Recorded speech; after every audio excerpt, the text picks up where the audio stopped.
அப்புறம் இந்த இடத்துல வந்து பாத்தீங்கன்னா ரஷ்யா ஒரு டிராப் வெட்டிட்டு இருக்காங்க அப்படிங்கறதோட சொல்லியிருந்தோம் இல்லையா? இப்ப இந்த இடத்துல என்ன டிராப் இருக்கு, என்ன நடந்துட்டு இருக்கு அப்படின்னு கேட்டீங்கன்னா, இப்ப இந்த பெர்பச்சி செங்கிக்விகா இதோட புறநகரங்கள்ல வந்து பாத்தீங்கன்னா ஒரு ஒரு தீவு மாதிரி இமேஜின் பண்ணி வச்சுக்கோங்க. இந்த பகுதி மட்டும் எந்தெந்த பகுதி அப்படின்னு கேட்டீங்கன்னா, இந்த நொவோ பக்ரோஸ்கா இருக்கட்டும், நொவோசில்கா பெர்ஷாவா இருக்கட்டும், அப்புறம் அதுக்கு கீழே அப்படியே நேரா வந்தீங்கன்னா மெசாவ், கூச்னே, அதுக்கப்புறம் அப்படியே கீழே வந்தீங்கன்னா உமான்ஸ்க்.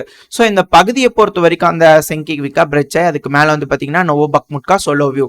ஸோ இது அப்படியே நீங்க பாத்தீங்கன்னா இது ஒரு தனி தீவு மாதிரி. ஏன்னா ஒரு பக்கம் வந்து பாத்தீங்கன்னா ஓச்சா ரிவர் ஓடிட்டு இருக்கா, அதோட கிளைகள்லாம் இருக்கு இல்லையா? ஸோ இது எல்லாமே ரிவர் பெட்டா இருக்கு.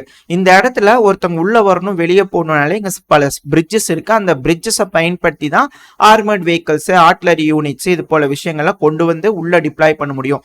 ஏன்னா இந்த செங்கிக்விகால இருந்து அந்த ஸ்கூச்னே வரைக்கும் பாத்தீங்கன்னா மிக அதிகமான ஒரு ஆபரேஷனல் ஸ்பேஸ் இருக்கு ரஷ்யாவுக்கு. அதாவது இந்த மரவரிசைகள்லாம் இருக்கு இல்லையா, நான் அதை சொல்லிட்டு இருக்கேன். ஸோ ஒரு மிகப்பெரிய இடம் இருக்கு இல்லையா, ரஷ்யா இதுல எல்லாம் முன்னேறி வரலாம். இப்போ உக்ரைனுக்கு வந்து இந்த இடத்துலலாம் சப்போர்ட் கொடுக்கணும். இந்த நோவோ பெர்ஷாவா, நோவோசில்கா பெர்ஷாவா இருக்கட்டும், நோவோ பக்ரோஸ்கா இருக்கட்டும், கீழே இருக்கக்கூடிய உமான்ஸ்கா இருக்கட்டும், இந்த பகுதியெல்லாம் செக்யூர் பண்ணோம் அப்படின்னா இந்த பகுதிக்கெல்லாம் சப்ளைஸ் வேணும். ஆல்ரெடி இங்க யார் இருக்கா, 47வது மெக்கானிஸ் பிரிகேட் இருக்காங்க. உக்ரைனோட ஒரு அதிநவீனமான பிரிகேட்னே சொல்லிடலாம். இந்த பிரிகேட் கிட்ட மேற்குலக நாடுகளோட ஆயுதங்கள்லாம் இருக்கு. குறிப்பா இந்த ஆப்ரஹாம் டேங்கா இருக்கட்டும், பிரான்ஸ் கொடுத்த ஆர்ட்லரி யூனிட்டா இருக்கட்டும், பல ஐட்டங்கள், நல்ல அதிநவீனமான ஐட்டங்கள் இந்த பிரிகேட் கிட்ட இருக்கு. இப்போ வந்து பாத்தீங்கன்னா இந்த ஸ்குச்னே இருக்கு இல்லையா, அதுக்கு கொஞ்சம் மேல வந்து பாத்தீங்கன்னா ஒரு பிரிட்ஜ் இருக்கு. அந்த பிரிட்ஜை ரஷ்யா 2 நாளுக்கு முன்னாடி அடிச்சு உடைச்சிட்டு தான் ஒரு வீடியோ பதிவு வந்திருக்கு. ஏப்ரல் 25 இது போல ஒரு வீடியோ பதிவு வந்துச்சு. மேபி ஒரு 2 நாளைக்கு முன்னாடியே இது நடந்திருக்கலாம். நம்மளுக்கு ஒரு 2 நாள் டெல்லியில கிடைச்சிருக்கலாம். எதே எப்படியோ அந்த பிரிட்ஜ் வந்து சமீபத்தில் உடைச்சு விட்டாங்க. சரி, ஓகேங்களா? ஸோ அந்த வழியா உக்ரைனால எந்த ஒரு ஆர்ட்லரிஸோ இல்ல ஆர்மர்டு பர்சனல் வெஹிக்கிள்ஸோ இல்ல பர்சனல்ஸையோ வந்து டிரான்ஸ்ஃபர் பண்ண முடியாது. அந்த பகுதியிலேருந்து இந்த பகுதிக்குள்ள அந்த ரிவரை தாண்டி வர வைக்கிறதுக்கு முடியாது. ஏன்னா அது ஒரு பிரிட்ஜ் வேணும். ஆல்ரெடி அதை ரஷ்யா வந்து உடைச்சிட்டாங்க. ஸோ இப்போ உள்ள இருக்கிறவங்கனாலே வெளியே போக முடியாது. இன்ஃபேண்ட்ரி வேணா வெளியே போயிடலாம், எப்படியோ தப்பிச்சு போயிடலாம்னு வச்சுக்கோங்க. ஆனா சேருஞ்சகதியா இருக்கிற இடத்துல எல்லாம் வந்து இந்த இன்ஃபேண்ட்ரி வெஹிக்கிள்லாம் போச்சுன்னா மாட்டிடும். ஸோ அதனால எடுத்துட்டு போக முடியாது, இவாக்குவேட் பண்ண முடியாது. அது ஒரு சிக்கலா இருக்கு. இப்போ அப்படியே கொஞ்சம் கீழே வந்தீங்கன்னா உமான்ஸ்க், இந்த இடத்துல ஒரு பிரிட்ஜ் இருக்கு. இந்த இடத்துல இருக்கக்கூடிய பிரிட்ஜை ஏப்ரல் 7ன்னு நினைக்கிறேன், அந்த டைம் வந்து பார்த்தீங்கன்னா ஒரு வீடியோ பதிவு வந்துச்சு. அந்த பிரிட்ஜை வந்து அடிச்சு உடச்சிட்டாங்க ரஷ்யா அப்படிங்கிறது போல. ஸோ அதுக்கப்புறம் தான் இந்த உமான்ஸ்க்கு கீழே தெற்கு பகுதி, இந்த உமான்ஸ்கே வந்து பார்த்தீங்கன்னா 2ஆ பிரிக்கும் அந்த ரிவரோட ஒரு கிளை. உமான்ஸ்கோட வடக்கு பகுதி ஒன்று, தெற்கு பகுதி ஒன்று. இப்போ இந்த தெற்கு பகுதிக்கு எந்த ஒரு சப்ளைஸுமே இல்லை அப்படிங்கிறதுனால தான் அங்க இருக்கக்கூடிய 200 ராணுவ வீரர்கள் போய் ரஷ்யா கிட்ட சரணடைஞ்சாங்க, 25th ஏர்பன் பிரிகேட். ஸோ இதுதான் இங்க இருந்த சூழல். அதனாலதான் அந்த பிரிட்ஜ் உடஞ்சதுனாலதான் அவங்க போய் சரணடைஞ்சாங்க. ஸோ இந்த இடத்துல என்ன நடந்திருக்கு, அந்த உமான்ஸ்க் வழியா போகக்கூடிய பிரிட்ஜ் இல்லையா, ஸோ அந்த வழியாவும் போக முடியாது. இப்போ ஒரே ஒரு பிரிட்ஜ் தான் ஆப்ரேஷன்ல இருக்கு. அதுதான் நோவோசில்கா பெர்ஷோட அங்க இருக்கக்கூடிய பிரிட்ஜ். இப்ப வரைக்கும் ரஷ்யா அதை வந்து தாக்கி அழிச்சிட்டாங்க அப்படிங்கறதெல்லாம் எதுவும் இல்ல.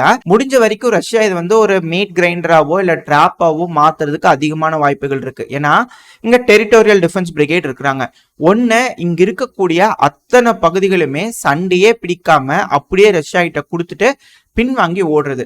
அப்படி செய்யறாங்க அப்படின்னா உக்ரைனியன்ஸ்க்கு டைம் கிடைக்காது, டைம் வாங்கணும். அப்பதான் அடுத்த டிஃபென்ஸ் பெல்ட்டை உக்ரைனால ஸ்ட்ராங் பண்ண முடியும். ரஷ்யா வீரர்கள் வந்து முன்னேறவங்கள கொஞ்சம் கொஞ்சம் தடுக்க முடியும். அப்படி இல்லாம சும்மா எதுவுமே பண்ணாம ஒரு இடத்த இருந்து காலி பண்ணிட்டு போறது அது ஒரு நல்ல முடிவா இருக்காது. ஸோ அதனால கண்டிப்பா இங்க டிஃபெண்ட் பண்ணுவாங்க. அப்படி டிஃபெண்ட் பண்ணும்போது இங்க இருக்கிற ஆர்ட்டிலரி வெஹிக்கல்லாம் முடிஞ்ச வரைக்கும் உள்ள கொண்டு வராங்கன்னா கரெக்டான டைம் பார்த்து இந்த பிரிட்ஜையும் உடச்சு விட்டுருவாங்க.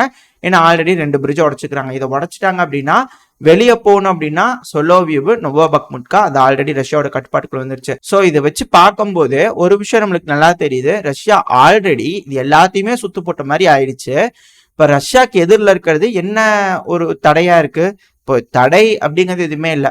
ரஷ்யா ஒன்ஸ் அவங்களோட கட்டுப்பாட்டுக்குள்ள இருக்கிற எல்லா பகுதியும் அவங்க கிளியர் பண்ணிட்டாங்கன்னா கொஞ்சம் கொஞ்சமா முன்னேறி வர்றதுதான் பாக்கி.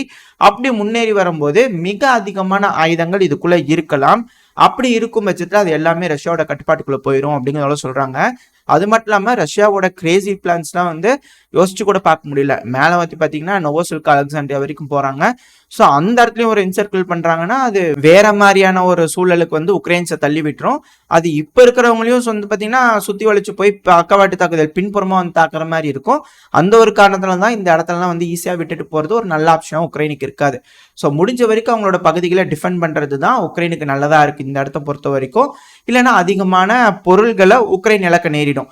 சரிப்பா, இதான் அந்த உமான்ஸ்க்ல அது உடஞ்சிச்சுன்னா போய் அந்த 200 பேர் சரணடைஞ்சிருவாங்களா? அப்படிங்கிறது போல உங்களுக்கு ஒரு சந்தேகம் வந்திருக்கும். இந்த இடத்துலயும் வந்து பாத்தீங்கன்னா உமான்ஸ்க்கு கீழே வந்து பாத்தீங்கன்னா நித்தைலோவே, கார்லிவ்கா, யாசோபோடிவிகா, உமான்ஸ்க். ஸோ இந்த பகுதி வந்து பாத்தீங்கன்னா ஃபுல்லா வாட்டர் பேரியரா இருக்கா. இந்த கார்லிவ்கா இருக்கு இல்லையா, அந்த இடத்துல வந்து கார்லிவ்கா வாட்டர் ரிசர்வாயர் இருக்கு, இந்த தண்ணியை சேகரிக்கும் பகுதி இருக்கு. ஸோ அந்த இடத்துல ரஷ்யா வந்து பாத்தீங்கன்னா ஒரு ஸ்ட்ரைக் பண்ணிக்கிறாங்க. அங்க இருக்கக்கூடிய பிரிட்ஜும் உடச்சு விட்டாங்க ரஷ்யா. சரி, அதுதான் பண்ணிக்கிறாங்களான்னு பாத்தீங்கன்னா இல்ல. அந்த யாசோபோட்விகா இருக்கு இல்லையா, அந்த இடத்துல இருந்து அப்படியே அந்த த்ரூமா ரிவர், வோச்சா ரிவர், அந்த கார்லிவ்கா வாட்டர் ரிசர்வாயர் இருக்கு இல்லையா, தாண்டி அப்படியே பாத்தீங்கன்னா கலினோ இருக்கும். ஸோ இந்த ரெண்டு இணைக்கிறதுக்காக ஒரு வி ஷேப்ல இருக்கு இல்லையா, அந்த இடத்துல ஒரு பிரிட்ஜ் இருக்கு. அங்கேயும் வந்து பாத்தீங்கன்னா ஃபுல்லா ரஷ்யா அவங்களோட ஆர்ட்லரி கண்ட்ரோல் கொண்டு வந்துட்டாங்க. ஆல்ரெடி அதுக்கான வீடியோ பதிவுகள்லாம் இருக்கு. அந்த இடத்துல ஒரு சின்ன வண்டி கிராஸ் ஆனா கூட அதை எக்ஸாக்டா பின் பாயிண்ட் பண்ணி அடிப்பாங்க. ஸோ அதுக்கான வீடியோ பதிவுகள். ஸோ இந்த பகுதியை பொறுத்த வரைக்கும் முழுவதும் ரஷ்யா அவங்களோட ஆர்ட்லரி கண்ட்ரோல், ட்ரோன் கண்ட்ரோல், அதுக்கப்புறம் அது ஃபுல்லாவே இருக்கக்கூடிய பிரிட்ஜஸ் எல்லாத்தையும் உடச்சு விட்டாங்க. எல்லா ரூட்ஸுமே ரஷ்யாவோட கண்ட்ரோல்குள்ளதான் வருது. அப்புறம் அந்த மேல இருக்கக்கூடிய அந்த நொவோசில்கா பெர்ஷா வந்து பாத்தீங்கன்னா ரொம்ப பக்கத்தில் தான் இருக்கு, சொலோவியோக்கு ரொம்ப பக்கத்தில் தான் இருக்கு. ஸோ அது எல்லாமே ஆர்ட்லரி கண்ட்ரோல்குள்ளதான் வரும். உள்ள வரதுக்கு தான் ரஷ்யா அலோவ் பண்ணுவாங்களே தவிர வெளியே போறதுக்கு விட மாட்டாங்க. ஸோ ஒன்ஸ் வெளியே போறதுக்காக ட்ரை பண்றாங்கன்னா என்ன நடக்குன்னா, ஆட்டோமேட்டிக்கா அந்த பிரிட்ஜ் பக்கத்துல போனா அதை அடிச்சு விட்டாலே ஒன்றும் பண்ண முடியாது, அதுல இருந்து இவாக்குவேட் பண்ணவே முடியாது. அந்த இடம் போயிடுச்சுனாலே அது ஆட்டோமேட்டிக்கா கம்ப்ளீட்டா முடிஞ்சிடுச்சுன்னு அர்த்தம். ஸோ அதனாலதான் சொல்லுது, இது வந்து ஒரு மிகப்பெரிய ட்ராப் மாதிரி இருக்கு. அதிகமான ஆயுதங்கள் இங்க கொண்டு வந்திருப்பாங்க இல்லையா, 47th மெக்கனைஸ்ட் பிரிகேடோட அதிகமான ஆயுதங்களை ரஷ்யா வந்து பறிமுதல் பண்றதுக்கு வாய்ப்புகள் அதிகம் அப்படிங்கிறத சொல்லப்பட்டு வருது. ஸோ இந்த ஒரு சுச்சுவேஷனை பார்த்தா உக்ரைனோட கமாண்டர்ஸ்னா அதிக அளவுல பேனிக் அணிஞ்சுக்கிட்டு இருக்காங்க அப்படிங்கிறது போல சொல்றாங்க.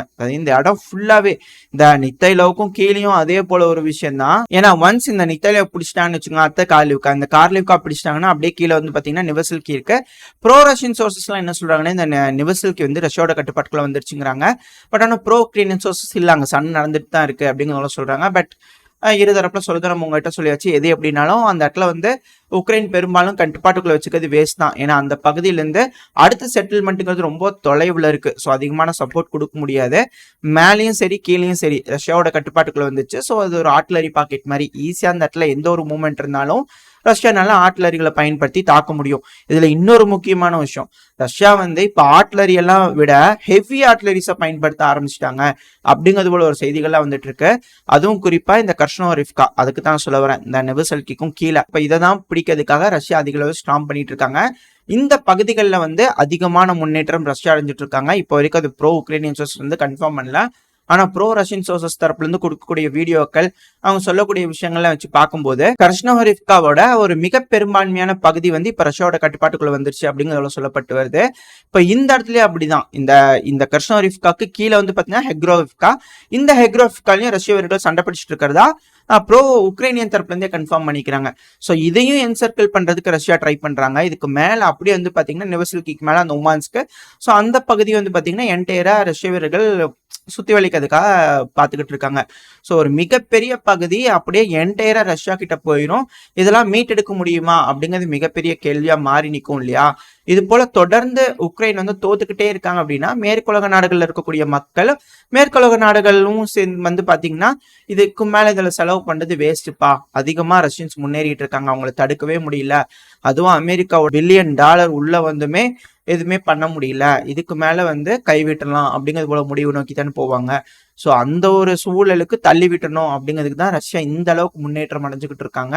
எல்லாத்தையும் சுத்தி வளைச்சு அவங்களோட ஆயுதங்கள்லாம் எடுக்கிறதுக்கே ரஷ்யா பார்த்துட்டு இருக்காங்க. அதுவும் ஆல்ரெடி நம்ம சொல்லியிருந்தோம் இல்லையா, இங்க இருக்கக்கூடிய லெப்பர்ட் டேங்க் எல்லாம் எடுத்துட்டு போய் ரெடி பண்ணி யூஸ் பண்றாங்கன்னு. இதுல ஒரு செய்தி இந்த ஞாபகம் இருக்குங்களா, லெப்பர்ட் டேங்க் எல்லாம் உக்ரைன் பயன்படுத்தி அதை ரிப்பேர் ஆயிடுச்சு அப்படின்னா அதை எடுத்துட்டு வந்து ரெடி பண்றதுக்கு இவ்வளோ பில்லியன் செலவாகும், அவ்வளோ மில்லியன் செலவாகும்னு சண்டை பிடிச்சிட்டு இருந்தாங்க. ஆனா ரஷ்யா அதை எடுத்துட்டு போய் சீப்பா ரெடி பண்ணி அந்த லெப்பர்டு டேங்க்ல ரஷ்யாவோட ஆயுதங்களை பயன்படுத்துற மாதிரி மாடிஃபை பண்ணி அதை களமறைக்கு உள்ள கொண்டு வராங்கன்னா அது எவ்வளவு சீப்பா அதை செய்ய முடியும். ஆனா அதை மேற்குலக நாடுகள் உக்ரைனுக்காக செய்யல. இதுல இருந்து நல்லா தெரியுது உக்ரைனோட வீரர்களுக்கு மேற்குலக நாடுகளோட உண்மையான முகம் என்னன்னு தெரியுது. அதனால உக்ரைனோட வீரர்களுக்கும் மோரல் வேல்யூ கம்மியாகுது.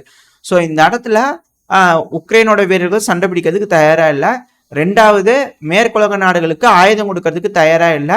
ரஷ்யா அதிக அளவுல ஜெயிச்சுட்டு இருக்குதுன்னா இங்க உக்ரைனோட ஆளுகின்ற அரசாங்கத்துக்கு இக்கட்டான நெருக்கடி உண்டாகும். ஸோ அதுவும் எலெக்ஷன் நெருங்க போகுது. இந்த மே 21 வரைக்கும் தான் டைம் இருக்குது. அதுக்கப்புறம் ஆட்டோமேட்டிக்கா எல்லாமே கொலாப்ஸ் ஆயிரும். ரஷ்யா என்ன நினைக்கிறாங்களோ அது இந்த இடத்துல பொலிட்டிக்கல் ரீதியா சாதிச்சுட்டாங்க அப்படின்னா, மிலிட்டரி ரீதியாங்கிறது வேற, பொலிட்டிக்கல் ரீதியா சாதிச்சுட்டாங்க அப்படின்னா இது ஒரு மிகப்பெரிய வெற்றியா ரஷ்யா கொண்டாட ஆரம்பிப்பாங்க. ஏன்னா உக்ரைனை தோக்கடிச்சு அந்த உக்ரைனுங்கிறத அவங்க பிடிக்கணும் அப்படிங்கிறது அவங்களோட எண்ணம் கிடையாது.